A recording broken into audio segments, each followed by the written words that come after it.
How to transfer playlist to watch later. At first,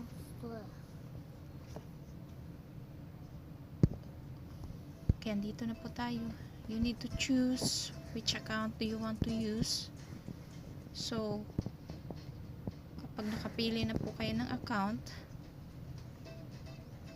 ayan.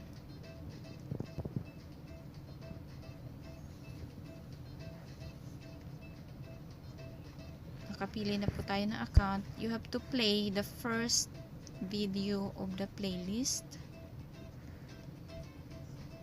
Then, go down. Not included in the playlist. Select one of the video. Then, i-click mo yung 3 dots. Add to queue. Then, on the playlist, there's a save. Click save. Then, click watch later. Pagkatapos nun, punta na po tayo doon sa ating account.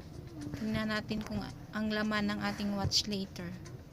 Ayan, nandoon na lahat. Isahan na po. Nandoon na. So, delete natin yung na-play natin kanina na video.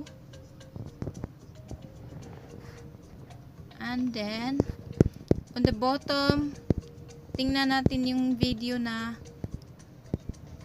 ina-add to queue natin. Remove natin yun kasi hindi siya kasali sa playlist.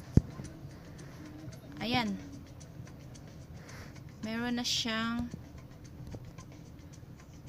andyan na yung ating lahat na video.